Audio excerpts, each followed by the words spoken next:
नमस्कार। Capital TV का खास शो राहुल का अग्निपथ देख रहे हैं आप। मैं हूं आपके साथ पूजा। कहते हैं माफी मांगने से कोई छोटा नहीं हो जाता, पर राहुल गांधी सावरकर थोड़ी है, वो गांधी है और वो माफी नहीं मांगेंगे।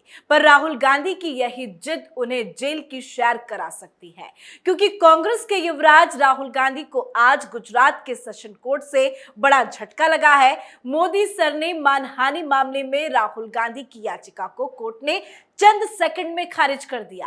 राहुल गांधी ने 2 साल की मिली सजा पर रोक लगाने की अपील की थी, पर कोर्ट के तरफ से आज कोई राहत नहीं मिली, जिसके बाद अब राहुल गांधी हाईकोर्ट का दरवाजा खटखटाएंगे। तो राहुल गांधी अब कैसे कानूनी लड़ाई में बुरी तरह से फंस चुके हैं, इस बार उनकी शामत मानहानि मामले में कैसे आने वाली है, इसी पे चर्चा करेंगे। बातचीत के लिए मेरे साथ स्टूडियो में मौजूद हैं कैपिटल टीवी के एग्जीक्यूटिव एडिटर राजीव जी। राजीव जी, बहुत बहुत स्वागत है आपका। धन्यवाद। आज कांग्रेसियों को उम्मीद थी कि कोई राहत मिलेगी, पर राहुल गांधी की याचिका को क्यों खारिज कर दिया गया? देखिए, कांग्रेसियों को तो उम्मीद थी, लेकिन हम लोगों को तो ये पूरी उम्मीद थी कि राहुल गांधी की याचिका खारिज होगी, उनकी सज़ा बरकरार रहेगी, स्टे नहीं लगेगा। क्योंकि जिस तरीके के लॉजिक तर्क ये लोग कोर्ट के अंदर दिए थे, उसमें तो ये साफ दिख रहा था कि सेशन कोर्ट में जज को वो प्रभावित नहीं कर पाएंगे इस बात के लिए कि उनकी याचिका पर जो सुनवाई हो और उसके बाद उनके कन्विक्शन पर क्यों स्टे लगे।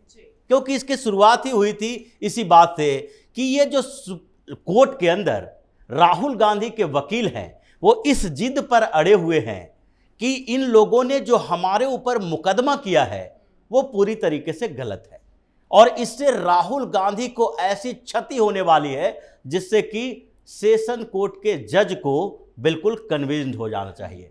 और वो कन्विंस्ड नहीं हुए, उसके एक एक रीजन है, और हर रीजन को जज ने बताया है कि आप ये नहीं कर पाए, इसके कारण हमने आपकी याचिका खारिज कर दी। पहला सवाल तो यही था कि जज ने कहा कि आपका कहना है कि प्रधानमंत्री नरेंद्र मोदी के लिए इन्होंने ऐसा बोला था, ये मोदी कम्युनिटी के लिए नहीं बोला था, इसलिए मोदी को अगर इस मामले में याचिका दायर करनी है तो प्रधानमंत्री नरेंद्र मोदी खुद याचिका दायर करें, पूर्णेश मोदी को इसका अधिकार नहीं है। इस पर जज साहब ने साफ तौर पर कहा कि आप एक नेता हैं, पार्लियामेंट्रियन हैं, और जब आपने ये बोला था तो आप क्या थे? कांग्रेस के अध्यक्ष थे। इस बीच और उससे पहले भी आपने कई बार प्रधानमंत्री नरेंद्र मोदी की आलोचना की, अलग अलग तरीके से अलग अलग शब्दों का इस्तेमाल करके आपने प्रधानमंत्री नरेंद्र मोदी की आलोचना की, लेकिन प्रधानमंत्री नरेंद्र मोदी ने आपके खिलाफ मानहानि का मुकदमा दायर नहीं किया। तो इस मामले में जो आप प्रधानमंत्री नरेंद्र मोदी की बात कर रहे हैं वो मोदी की बात नहीं है, ये किसी भी मोदी के लिए है। और जो पूर्णेश मोदी हैं, ये पूर्णेश मोदी इसके अधिकार क्षेत्र में आता है कि ये मोदी कम्युनिटी के बारे में कही गई उस बात के लिए याचिका दायर करें, मानहानि की मांग करें। और इसलिए आपका वो तर्क कि इसके मेंटेनेबिलिटी पर सवाल उठता है कि ये याचिका दायर करने का अधिकार पूर्णेश मोदी का है ही नहीं, वो खारिज होता है। पहली बात तो यही खारिज हो गई। उसके बाद जो दूसरा इनका लॉजिक था कि राहुल गांधी को इससे अपूरणीय क्षति होने वाली है जो वापस नहीं आ सकता, अचल क्षति है ये, एक तरह से इर्रिवर्सिबल क्षति है ये। तो उस मामले में उन्होंने साफ तौर पर कह दिया कि देखिए, ये जो मामला है ये पार्लियामेंट से, लोकसभा से आपकी सदस्यता खत्म होने वाली बात है, और ये ऐसी क्षति नहीं है जिसकी पूर्ति नहीं हो सकती, जो बाद में लाया नहीं जा सकता है। आप 2 साल, 4 साल, 5 साल, 8 साल अगर सजा हो भी गई तो 8 साल का इंतजार करना पड़ेगा, लेकिन आप फिर से लोकसभा सदस्य बन सकते हैं। और कोई भी किसी भी मामले में यह दरखास्त नहीं कर सकता कोर्ट से कि हमने ये जॉब छूट जाएगा, हमारी ये परेशानी पैदा हो जाएगी, इसलिए इस याचिका को खारिज करके हमारे कन्विक्शन पर स्टे लगा दिया जाए। इस बात के लिए उन्होंने एक और उदाहरण दिया, जिसका बार बार उदाहरण कांग्रेस के नेता भी कर रहे हैं, और वो है नरन भाई कछाड़िया का उदाहरण। नरन भाई कछाड़िया के मामले में जो हाई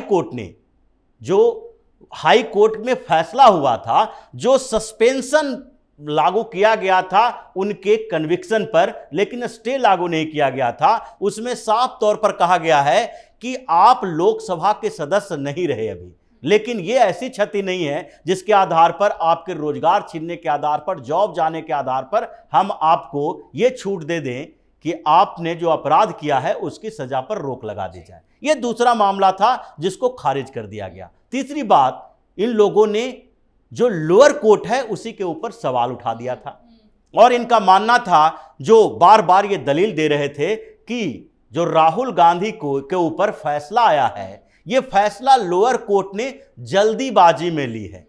ये पूरी बात को समझे नहीं, पूरे जो मामले है उसकी जो कोर्ट में पेशी हुई थी तो उस समय उस पर चर्चा नहीं हुई और इसलिए जल्दीबाजी में फैसला दिया गया है। इस फैसले पर रोक इसलिए लगाया जाना चाहिए। इस मामले में भी जज ने पूरा एक पैराग्राफ लिखा और कहा कि यह फैसला जल्दीबाजी में नहीं हुआ है, आपको पूरा मौका दिया गया था कि एक एक एविडेंस है उसके खिलाफ आप अपने दलील दें, एक एक जो गवाह है उन गवाहों के साथ आप जिरह करें, उसको गलत साबित करें। यह पूरी प्रक्रिया है और उस प्रक्रिया में आपका दूसरा जो सवाल है कि मैक्सिमम पनिशमेंट जो दिया गया है, 2 साल का मैक्सिमम पनिशमेंट क्रिमिनल डिफेमेशन में होता है और राहुल गांधी को इसलिए मैक्सिमम पनिशमेंट दिया गया ताकि 2 साल की सजा होगी तो राहुल गांधी की लोकसभा की सदस्यता खत्म हो जाएगी। लेकिन उस पर उन्होंने कहा कि ये मैक्सिमम पनिशमेंट क्यों दिया गया है, ये लोअर कोर्ट के जज के ऊपर है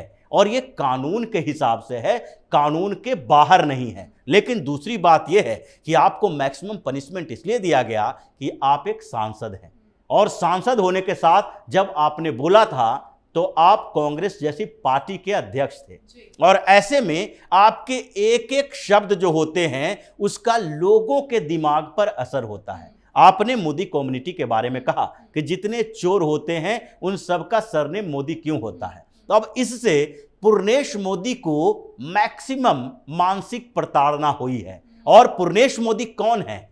पूर्णेश मोदी भी एक नेता हैं, वो पूर्व मंत्री रह चुके हैं। अगर वो जनसभाओं में जाते हैं, लोगों के सामने जाते हैं तो उनके नाम के आगे भी मोदी है और उनको भी उस नज़र से देखा जाएगा, क्योंकि राहुल गांधी ने पहले कहा है कि सारे के सारे जो चोर हैं वो मोदी क्यों हैं। तो ये सारी की सारी जो दलीलें थी, ये दलीलें खत्म हो गई इनके पास और उसके बाद जज साहब ने साफ तौर पर कहा कि आपने ये साबित करने में गलती कर दी। आप साबित कर ही नहीं पाए किसी भी स्तर पर कि जो राहुल गांधी का कन्विक्शन पर स्टे अगर नहीं लगाया जाता है तो उससे इनको क्या क्या नुकसान हो सकता है। सर, जो खबर आज सामने आई कि राहुल गांधी को गुजरात के सेशन कोर्ट से झटका लगा, तो अब कांग्रेस कल हाईकोर्ट का रुख करेगी।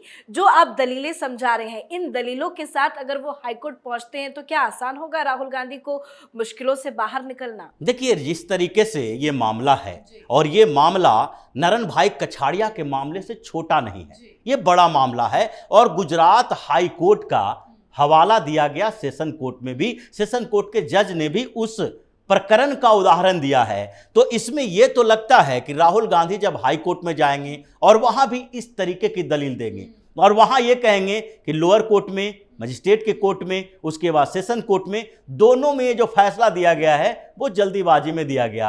इन दोनों ने उस मुद्दे को समझा ही नहीं। अगर ये समझ जाते कि राहुल गांधी एक सम्मानीय नेता हैं, वो सांसद रह चुके हैं और उनकी सांसदी को खत्म करने के लिए जजों ने जानबूझकर ये फैसला दिया, इनको सजा सुनाई है, तो फिर हाई कोर्ट में भी यही हश्र होना है। अगर राहुल गांधी के वकील इस बात को समझ जाते हैं और एक शब्द साथ में जोड़ते हैं कि राहुल गांधी को इस बात की जानकारी नहीं थी, वो फ्लो में बोलते हुए इस बात को बोल गए कि मोदी, सारे मोदी हैं जो चोर हैं, लेकिन इनका इंटेंशन ये नहीं था। ये अगर किसी भी तरीके से पूरे मोदी कम्युनिटी को इससे मानहानि हुई है, उनके प्रतिष्ठा को नुकसान पहुंचा है, तो उसके लिए राहुल गांधी तहे दिल से माफी मांगते हैं। लेकिन सवाल यही खड़े हो रहे हैं कि अभी तक राहुल गांधी ने माफी क्यों नहीं मांगा? जिस तरह से वो कानूनी पचड़े में फंस रहे हैं, वो माफी मांग के निकल सकते थे। पहले भी वो कई मामलों में माफी मांग चुके हैं, पर इस बार वो माफी मांगने में देर क्यों लगा रहे हैं? देखिए, अगर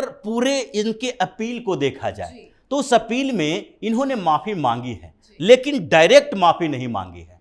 जो इन्होंने अपील दायर की थी उसमें लिखा हुआ था कि इंटेंशनली राहुल गांधी ने मोदी कम्युनिटी को टारगेट नहीं किया था, उनके बारे में नहीं बोला था।